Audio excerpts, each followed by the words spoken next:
যার কেউ নাই তার গোবিন্দ আছে। এই সমস্ত ভক্ত ভগবানকে প্রতিরূপে যাচনা করেছিলেন।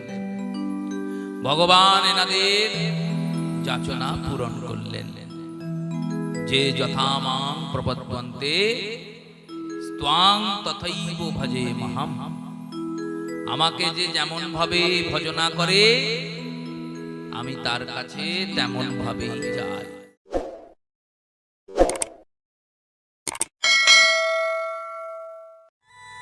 পরীক্ষিত বললেন, এই 16,107 জনকে আবার ভগবান কখন বিয়ে করলো? একটা বিয়ের কথা তো আমরা শুনলাম। এবার পরীক্ষিতকে সুখদেব গোস্বামী পাদ শোনাতে শুরু করলেন। বললেন, দেখো, দ্বারকা নগরীতে সত্রাজিৎ নামক এক রাজা ছিলেন, এক ব্যবসায়ী। তিনি সম্বর্তক নামক একটা মণি পেয়েছিলেন সূর্যদেবের কাছ থেকে। এই মণিটার তপস্যা করলে প্রতিদিন 100 ভরি সোনা পাওয়া যেত। ভগবান কৃষ্ণ যখন বিষয়টি জানলেন তখন সত্রাজিৎকে বললেন, দেখো, ওই 100 ভরি সোনা তোমার প্রতিদিন তো প্রয়োজন হবে না। নিজের প্রয়োজনের অধিক ধন রাখলে ডাকাত আসতে পারে বাড়িতে। ওই টাকাটার মধ্যে অর্ধেক সোনা তুমি প্রতিদিন রেখো, আর অর্ধেক সোনা রাজকোষে জমা করো, প্রজা কল্যাণে কাজে দেবে। এবার কারুর টাকা আছে, তাকে যদি গিয়ে বলা হয় আপনি দান করুন, দান সে হয়তো করবে, কিন্তু শাস্ত্রানুযায়ী দান করবে না। কেন? শাস্ত্র বলে দশাংশ দান করতে। তুমি যদি 100 টাকা রোজগার করো তাহলে 10 টাকা তোমাকে দান করতে হবে। এবার 100 টাকা রোজগার করলে 10 টাকা দান গায়ে লাগবে না, কিন্তু 1000 টাকা রোজগার করলে ক টাকা দান করতে হবে? 100 টাকা। 10,000 টাকা রোজগার করলে ক টাকা দান করতে হবে? 1000 টাকা। 1 লাখ টাকা রোজগার করলে ক টাকা দান করতে হবে? আর কেউ করবে না। 1000 অব্দি ঠিক আছে, আর কেউ বলবেই না। আমি অঙ্কই ভুলে গিয়েছি, 10,000 টাকা কে দান করবে রে বাবা? ভারতবর্ষে এমন লোক আছে যারা দিন 1 কোটি টাকা রোজগার করেন। 1 কোটি টাকার দশাংশ কত হয়? 1 লক্ষ টাকা। এই এত টাকা যদি তারা দান করে, ভারতে কি আর অভাব থাকে? থাকে না। ধন এমন একটা মোহকে সৃজন করে, ধন আসার পরেই, অর্থ আসার পরেই মনে হয় এটাকে আমিই ভোগ করব। কিন্তু বিশ্বাস করুন, অর্থকে জগতে কেউ ভোগ করতে পারবে না। কারণ অর্থ হচ্ছে মা লক্ষ্মীর স্বরূপ। মা লক্ষ্মীকে যখন আপনি ভোগ দৃষ্টি দিয়ে দেখবেন, তখন আপনি নারায়ণের শত্রু হয়ে যাবেন। ভগবান নারায়ণ অর্থকে আপনার কাছ থেকে ছিনিয়ে নেবে। যদি অর্থ না যায় তাহলে ধন না ছেনালে তন ছিনিয়ে নেবেন, রোগ দিয়ে দেবেন শরীরে। তাই অর্থ অনর্থের মূল। সত্রাজিৎকে বোঝালেন, সত্রাজিৎ বুঝলেন না। বাড়ি গেলেন। বাড়ি গিয়ে সত্রাজিতের যিনি প্রধানমন্ত্রী, প্রধানমন্ত্রীকে জানেন? সত্রাজিতের বউ। বউ হলো প্রধানমন্ত্রী। গুরুর কথাও লোকে না শুনতে পারে, কিন্তু বউয়ের কথা শুনতেই হবে। সেই বউকে গিয়ে জিজ্ঞেস করলেন। বউ বললেন, তুমি তপস্যা করে মণিটা পেয়েছো, তুমি কষ্ট করে 100 ভরি সোনা পাও প্রতিদিন, তার জন্য 4 ঘন্টা তোমায় তপস্যা করতে হয়, আর তার 50 ভরি তুমি কৃষ্ণকে দিয়ে দেবে? কেন দেবে? আদেও রাজ্যের কল্যাণে লাগবে না, নিজে পকেট ভরাবে, তুমি জানো? সত্রাজিৎ বললেন, আমি দিতে পারবো না। ভগবান বললেন, বেশ, আপনার সম্পত্তি সামলে রেখেন, সাবধানে থেকেন, ভালো থেকেন। সত্রাজিতের ভাই প্রসেনজিৎ তিনি বললেন, দাদা মণিটা আমাকে দাও, আমি মণিটা নিয়ে একদিন একটু ঘুরতে যাব। মণিটা গলায় পড়লেন, ঘুরতে গেলেন বন্ধুদের সঙ্গে শিকার করতে। এক সিংহ প্রসেনজিৎকে বধ করলো, আর সিংহকে ভাল্লুক বধ করলো। ভাল্লুক মণিটা নিয়ে গুহায় চলে গেল। এদিকে সত্রাজিৎ এসে ভগবানকে বললেন, আপনি প্রসেনজিৎকে খুন করে মণিটা চুরি করে নিয়েছেন। ভগবান কৃষ্ণ তার মন্ত্রী সন্ত্রীদের নিয়ে প্রসেনজিতের খুনির অন্বেষণ করতে গেলেন। খুঁজতে খুঁজতে ভাল্লুকের গুহায় পৌঁছালেন। ভাল্লুকের গুহায় পৌঁছিয়ে তার সঙ্গে যুদ্ধ করলেন। যুদ্ধে যখন তিনি পরাজিত হলেন, তিনি বললেন, আমি কোনো সামান্য ভাল্লুক নই, আমি হলাম জাম্বুবান, ভগবান রামচন্দ্রের পরিকর পার্ষদ, আর আমাকে হারাতে প্রভু ছাড়া কেউ পারবে না। আপনি কে? ভগবান কৃষ্ণ বললেন, জাম্বুবান, তুমি আমায় চিনতে পারলে না? আমি সেই রাম ছিলাম, আর আমি সেই শ্যাম হয়েছি।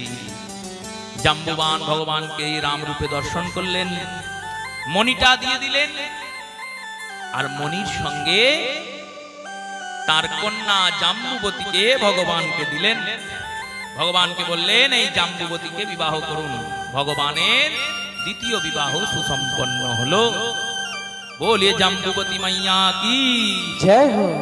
এবার জাম্বুবতীকে বিবাহ করে ভগবান ফিরে এলেন, মণিজার তাকে ফেরত দিয়ে দিলেন। সত্রাজিৎ দেখলেন কৃষ্ণ কথাটা ঠিকই বলেছিল। এবার মণিটা বললেন, আমি প্রভু একটা আমার ভুল হয়ে গেছে। কি ভুল? না, আপনাকে সন্দেহ করে ফেলেছিলাম। এই ভুলের অপরাধ ক্ষমনের জন্য আমার একটা মেয়ে আছে, মেয়ের নাম সত্যভামা। ওই সত্যভামাকে আপনার চরণের দাসী করলাম, আপনাকে বিবাহ দিলাম, আর বিবাহের যৌতুক হিসেবে মণিটা দিলাম। ভগবানের সঙ্গে তৃতীয় বিবাহ হলো সত্যভামার। বলিয়ে সত্যভামা মাইয়া কি। সত্যভামার বিবাহ হয়েছে ভগবানের সঙ্গে। মণিটা ভগবান অক্রূরকে দিলেন, বললেন, এই মণি থেকে যা অর্থ হবে সেই অর্থে দ্বারকার রাজপাট চলবে। এবার একদিন অর্জুন এসেছেন দ্বারকায় ঘুরতে, আর অর্জুনের সঙ্গে কৃষ্ণ গিয়েছেন পরিভ্রমণ করতে রথে করে। অর্জুন দেখলেন যমুনা নদীর মাঝখানে একটা মেয়ে বসে আছে, তপস্যা করছে। অর্জুন গেলেন, জিজ্ঞাসা করলেন, আপনি কে? তিনি বললেন, আমি সূর্যপুত্রী, সূর্যের মেয়ে, আমার নাম কালিন্দী। এই কালিন্দী হচ্ছেন যমুনা দেবী। যমুনা দেবী আর কালিন্দী একই জন। যমুনা দেবীর দুটো রূপ, একটি রূপ বৃন্দাবনে, বৃন্দাবনে ইনি সখী রূপা, আর দ্বারকায় ইনি মহিষী রূপা। মহিষী মানে পত্নী রূপা। কালিন্দী দেবীকে বললেন, আপনি তপস্যা কেন করছেন? না, আমি শুনেছি ভগবান বিষ্ণু তিনি দ্বারকাধীশ রূপে প্রকট হবেন, তাকে বর রূপে পাওয়ার জন্য তপস্যা করছি। অর্জুন বললেন, আর তপস্যা করে কাজ নেই, উঠে পড়ুন। তপস্যা করে কাজ নেই মানে? লই দেখুন রথে বসে আছেন, উনি দ্বারকাধীশ, ওনার সঙ্গে বিবাহ করে নিন। এবার ভগবানের সঙ্গে কালিন্দীর বিবাহ হলো। ইনি ভগবানের চতুর্থ মহিষী। বলিয়ে কালিন্দী মাইয়া কি জয় হো। এরপর নগ্নজিৎ নামক অযোধ্যার এক রাজা ছিলেন। তিনি একটা শর্ত রেখেছিলেন, স্বয়ংবরের শর্ত। কি শর্ত? না, 9টা ষাঁড় আছে বৃষ, এই 9টা ষাঁড়কে যে একসঙ্গে বাঁধতে পারবে, তিনি আমার কন্যা নগ্নজিতাকে বিবাহ করবে। সবাই ব্যর্থ হয়ে গেছে। এবার ভগবান গেলেন, বললেন, আমার তো এটা কাজই ছিল, আমি তো দিন রাত গোবরি করে বেরিয়েছি, গয়লার ছেলে, গোয়াল ঘেটেই বেরিয়েছি, ষাঁড় গরুই সামলিয়েছি। কিছুক্ষণের মধ্যেই 9জন ষাঁড়কে একবারে এক খুঁটে বেঁধে দিলেন। নগ্নজিতার সঙ্গে বিবাহ হলো ভগবানের। ইনি ভগবানের পঞ্চমা স্ত্রী নগ্নজিতা মাইয়া কি। এরপর লক্ষণা নামক এক কন্যা, তিনি চিঠি লিখলেন, রুক্মিণী যেমন চিঠি লিখেছিলেন, আমাকে বিবাহতে মণ্ডপ থেকে তুলে নিয়ে যান। ভগবান তাকে গেলেন স্বয়ংবরের মাঝখান থেকে তুলে নিয়ে এসে বিবাহ করলেন। এনার নাম লক্ষণা, ইনি ভগবানের সপ্তম ষষ্ঠ পত্নী। আর এরপর মিত্রবৃন্দা নামক ভগবানের সপ্তম পত্নীকে তিনি বিবাহ করলেন, আর অষ্টম পত্নীর নাম হলো ভদ্রা। কটা বিয়ে হলো ভগবানের? 8টা। সুখদেব বললেন, এই 8টাকে আলাদা আলাদা করে বিয়ে করলেন, আর 16,100 জনকে একসঙ্গে বিয়ে করলেন। এটা আবার কি রকম করে হলো? বললো, দেখো, একদিন ভগবান বসে আছেন, দেবরাজ ইন্দ্র ভগবানের সামনে প্রকট হলেন। দেবরাজ ইন্দ্র প্রকট হয়ে বললেন, হে কৃষ্ণ, হে ভগবান, হে গোবিন্দ, আমাদের রক্ষা করুন। কেন, কি হয়েছে? না, নরকাসুর নামক এক অসুর, তিনি স্বর্গ আক্রমণ করেছিলেন, আর মা অদিতির কুণ্ডল চুরি করে নিয়ে গেছে, বরুণের ছাতা চুরি করে নিয়ে গেছে, 16,100টা রাজকন্যাকে বন্দী করে রেখেছে। ভগবান বললেন তা ওকে বধ করলেই হয়। বধ করা যাবে না কেন? বললো ও ভগবানকে বললেন ও তো আপনারই পুত্র। ভগবান বললেন আমার পুত্র কি করে হয়? আপনি যখন বরাহ রূপ নিয়েছিলেন তখন বরাহ আর পৃথিবীর সঙ্গমে এই নরকাসুরের জন্ম হয়েছিল। আর নরকাসুর জন্মের সময় পৃথিবী দেবীকে আপনি বর দিয়েছিলেন এই নরকাসুর অসুর গুণসম্পন্ন, তাই এ আমার হাতেই বদ্ধ হবে, আমি একে বধ করব। পৃথিবী বলেছিলেন ভগবান আপনি আপনার পুত্রকে বধ করবেন, আমাকে বর দিন। কি বর? যতক্ষণ না আমি বলবো ততক্ষণ আপনি নরকাসুরকে বধ করবেন না। ভগবান বলেছিলেন বেশ তাই হবে। এবার নরকাসুর এই বরে বরিয়ান হয়ে অজেয় হয়ে গেছে, অমর হয়ে গেছে। তিনি 20,000 কন্যাকে একসঙ্গে বিবাহ করবেন মনস্থির করেছেন। 16,100 জনকে বন্দী করা হয়ে গেছে। শ্রী ভগবান বললেন বেশ চিন্তা নেই, আমি ওকে ব্যবস্থা করছি। সত্যভামাকে বললেন সত্যভামে তুমি আমার সঙ্গে চলো। এবার আমরা শুনছি তো, পূর্বেও বারবার বলেছি, আগেও বারবার বলেছি যে কৃষ্ণ লীলা শুনে মনে হবে কৃষ্ণ আমার আপনার মতোই কাজ করছেন, চলছেন, ফিরছেন, ঘুরছেন, বসছেন। কিন্তু কখনো ভুললে হবে না এটা আমরা ভগবানের কথা শুনছি।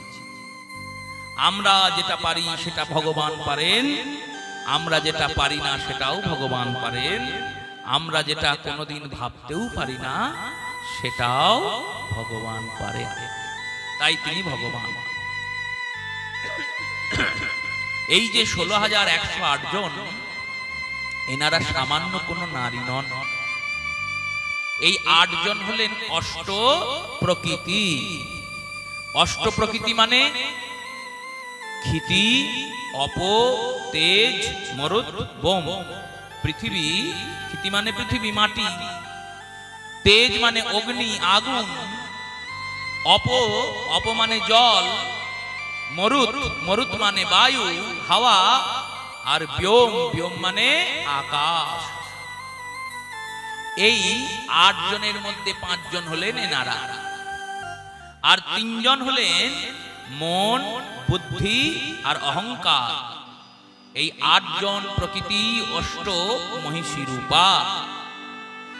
আর 108টা উপনিষদ, তার মধ্যে 100 জন উপনিষদ হলেন 16,100 জনের মধ্যে।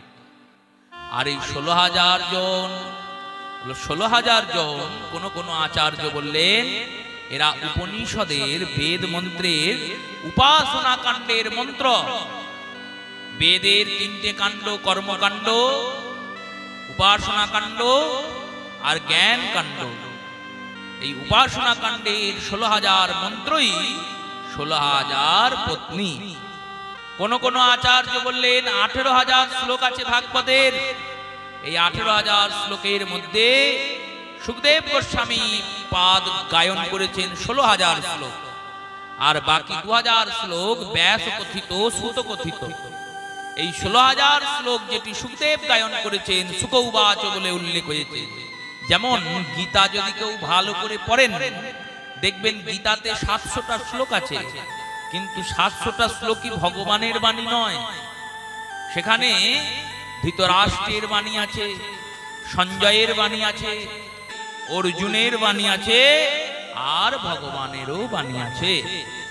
সেই রূপে শ্রীমদ্ ভাগবতে সব কথা কিন্তু সুখদেব বলছেন না। সুখদেব তো বলা শুরু করেছেন প্রথম স্কন্ধের শেষ অধ্যায় থেকে।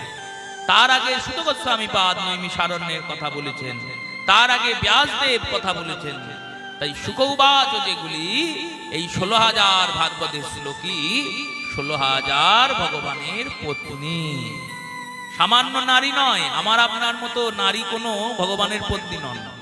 ভগবান যেমন সামান্য নন, ভগবানের পরিকররাও সামান্য নন।